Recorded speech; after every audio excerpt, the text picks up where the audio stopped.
কোরআনে এসেছে মানুষের সব বিপদ আপদ তাদের নিজেদের কৃতকর্মের ফসল। আবার অন্য আয়াতে এসেছে আল্লাহ ভয় ও ক্ষুধা দিয়ে পরীক্ষা করেন। আমরা কিভাবে বুঝবো কোনটা আমাদের কর্মের ফল আর কোনটা আল্লাহর পক্ষ থেকে পরীক্ষা?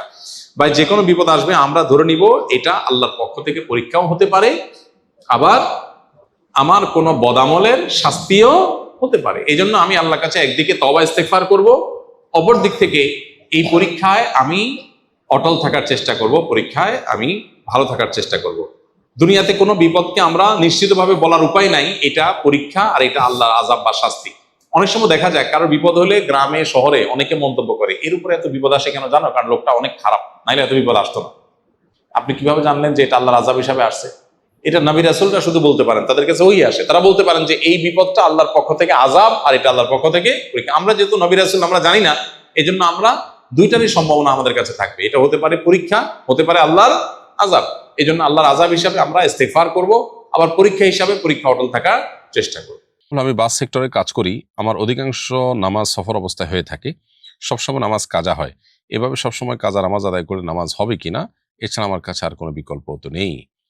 উত্তর হলো যে আপনি যদি বাসে কাজ করেন তাহলে সেক্ষেত্রে সফর অবস্থায় থাকলে আপনি সফরের নামাজ পড়বেন, এবং সফর অবস্থায় নামাজ পড়ার যে বিধিবিধান সেগুলো প্রযোজ্য হবে, সেগুলোকে আমল রেখে আপনাকে ওয়াক্ত মতো নামাজ পড়ার জন্য সচেষ্ট থাকতে হবে। যদি বলেন যে না, আমি সময় মতো নামাজ পড়তে পারি না, বরং আমি সফরে থাকার কারণে নামাজ কাজা হয়ে যায়, তাহলে সেক্ষেত্রে নিয়মিত যদি এরকম হয় তাহলে সেক্ষেত্রে এই জব সুইচ করে আপনাকে অন্য কোনো জবের প্রয়োজনে যেতে হবে। কিন্তু আপনি নামাজ আপনাকে ওয়াক্ত মতো পড়তেই হবে। আল্লাহ বলেছেন ইন্নাস সালাতা কানাত আলাল মুমিনিনা কিতাবাম মাওকুতা, নিশ্চয়ই ইমানদারদের জন্য নামাজ নির্দিষ্ট সময়ে পড়াটাকে আল্লাহ তাআলা ফরজ করেছেন। এই জন্য সফরের সময় যথাযথভাবে আপনাকে নামাজ পড়ার চেষ্টা করতে হবে। আপনি প্রয়োজনে জামাতের সাথে নামাজ পড়া সম্ভব না, একাকী পড়ে ফেলবেন। ঠিক নামাজের সময়টাতে আপনি দাঁড়িয়ে ওয়াশরুমের যে বিরতি আছে সেই বিরতি দিয়ে সে ফাঁকে আপনি নামাজ পড়ে ফেলতে পারেন। যে কোনোভাবে আপনাকে নামাজ পড়ার চেষ্টা করতে হবে। আমরা যারা সরকারি ব্যাংকে চাকরি করি তাদের চাকরি যদি হারাম হয়ে থাকে, তবে সরকারের অন্যান্য বিভাগে যারা চাকরি করেন তারাও তো পরোক্ষভাবে ব্যাংকের ও রাজস্বের সমন্বিত তহবিল থেকেই বেতন তোলেন, তাহলে তাদের চাকরি কিভাবে হালাল হয়? ভাই, দুইটার মধ্যে পার্থক্য আছে। একটা হলো আপনি সুদের সহযোগী। নবী করিম সাল্লাল্লাহু আলাইহি ওয়াসাল্লাম বলেছেন লাআনাল্লাহু আকিলার রিবা ওয়া মুকিলাহু ওয়া কাতিবাহু ওয়া শাহিদাইহি। সুদ গ্রহীতা, সুদ দাতা, সুদের লেখক, সুদের সাক্ষী, সবার প্রতি আল্লাহ লানত বর্ষিত হয়। আপনি সুদী ব্যাংকে লেখালেখি করছেন, হিসাব করছেন, সুদের সাথে কোনো না কোনো ভাবে আপনার সম্পর্ক সরাসরি প্রত্যক্ষভাবে জড়িয়ে যাচ্ছে। আর আরেকজন এমন কোনো কাজ করছেন, কাজটা হালাল ইটসেলফ, কাজটা কোনো হারাম না, তার বেতন বিভিন্ন সোর্স থেকে আসছে, সেখানে হালাল হারাম মিশ্র থাকতে পারে। এই দুটো এক জিনিস না, দুটো দুই জিনিস। সরাসরি আপনি কোনো হারামের সহযোগিতা করলে সেটা অবশ্যই হারাম এবং তার জন্য আল্লাহর কাছে দায়ী হতে হবে, গুনাহগার হতে হবে। কেউ যদি টিকিট ছাড়া ট্রেনে ভ্রমণ করে থাকে এবং পরবর্তীতে সে ভাড়ার টাকা পরিশোধ করতে চায়, তবে কিভাবে পরিশোধ করবে?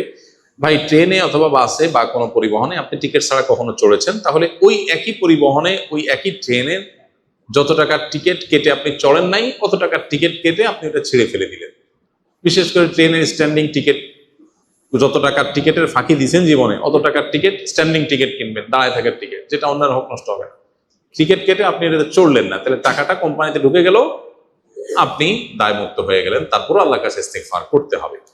আর যদি এরকম হয় যে কোনো বাসে এরকম করেছেন, সে বাস আর খুঁজে পাওয়া যাচ্ছে না, ওই বাস আর কোম্পানি নাই এখন, তাহলে সেক্ষেত্রে সেটা যদি হয় তাহলে সেক্ষেত্রে সেই টাকা ওই বাস মালিকের তরফ থেকে গরিব দুঃখীকে দান করে দিবেন, নিজের সওয়াবের আশা ছাড়া। আমি সারা বছর নানা জিনিস ফেরি করে বিক্রি করি, এ দিয়ে সংসার চালাই। বিশ্বকাপ উপলক্ষে বিভিন্ন দেশের জার্সি বিক্রি করি, এটি জায়েজ হচ্ছে কিনা? মৌলিকভাবে জার্সি বিক্রি করা নাজায়েজ কোনো বিষয় নয়। আপনি এটা বিক্রি করতে পারেন, কারণ জার্সি এমন কিছু না যেটা মৌলিকভাবে কোনো হারাম। এটার ব্যবহার কারণে এটি উত্তম, অনুত্তম এবং বিভিন্ন বিধানের জন্য প্রযোজ্য হতে পারে। এটা পরে নামাজ পড়া না পড়ার বিষয়গুলো আসতে পারে, বাট মৌলিকভাবে এটা কোনো হারাম বিষয় নয়। বিধায় এটার কেনাবেচা আপনার জন্য করা জায়েজ হবে, এটা নাজায়েজ কোনো বিষয় হবে না। তো আমি মানত করেছিলাম আমার গর্ভস্থ সন্তানটি জন্মগ্রহণ করলে এবং সুস্থ থাকলে আমি একটি ছাগল জবাই করে এলাকাবাসীকে খাওয়াবো, কিন্তু 4 দিনের মাথায় সন্তানটি মারা যায়। এখন কি মানতটি আমার পূর্ণ করতে হবে?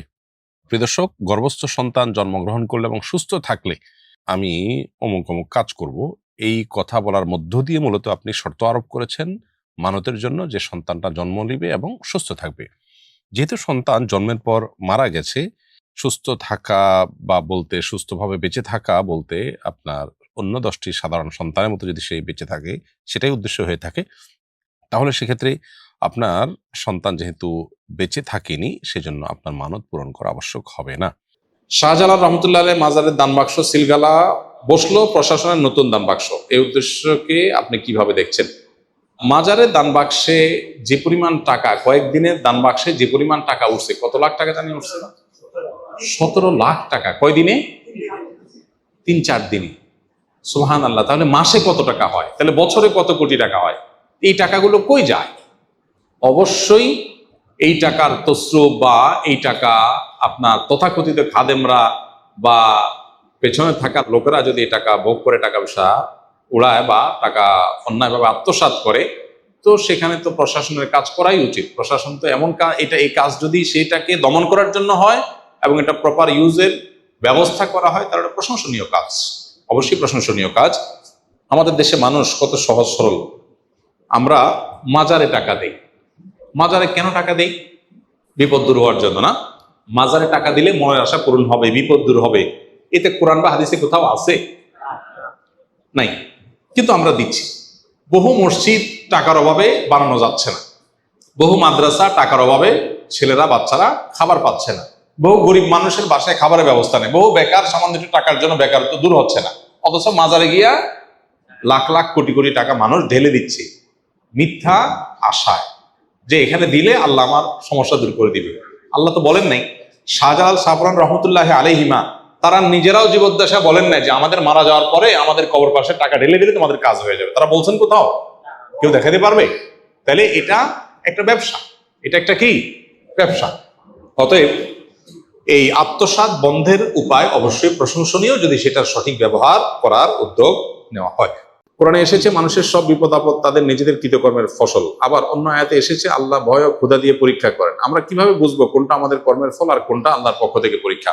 বা যে কোনো বিপদ আসবে আমরা ধরে নিব এটা আল্লাহর পক্ষ থেকে পরীক্ষাও হতে পারে, আবার আমার কোনো বদামলের শাস্তিও হতে পারে। এই জন্য আমি আল্লাহর কাছে একদিকে তওবা ইস্তেগফার করব, অপর দিক থেকে এই পরীক্ষায় আমি অটল থাকার চেষ্টা করব, পরীক্ষায় আমি ভালো থাকার চেষ্টা করব। দুনিয়াতে কোনো বিপদকে আমরা নিশ্চিতভাবে বলার উপায় নাই এটা পরীক্ষা আর এটা আল্লাহর আযাব বা শাস্তি। অনেক সময় দেখা যায় কারোর বিপদ হলে গ্রামে শহরে অনেকে মন্তব্য করে এর উপরে এত বিপদ আসে কেন জানো? কারণ লোকটা অনেক খারাপ, নাইলে এত বিপদ আসতো না। আপনি কিভাবে জানলেন যে এটা আল্লাহর আযাব হিসাবে আসছে? এটা নবী রাসূলরা শুধু বলতে পারেন, তাদের কাছে ওই আসে, তারা বলতে পারেন যে এই বিপদটা আল্লাহর পক্ষ থেকে আযাব আর এটা আল্লাহর পক্ষ থেকে পরীক্ষা। আমরা যেহেতু নবী রাসূল আমরা জানি না, এই জন্য আমরা দুইটারই সম্ভাবনা আমাদের কাছে থাকবে। এটা হতে পারে পরীক্ষা, হতে পারে আল্লাহর আযাব। এই জন্য আল্লাহর আযাব হিসাবে আমরা ইস্তেগফার করব, আবার পরীক্ষা হিসাবে পরীক্ষা অটল থাকার চেষ্টা করব।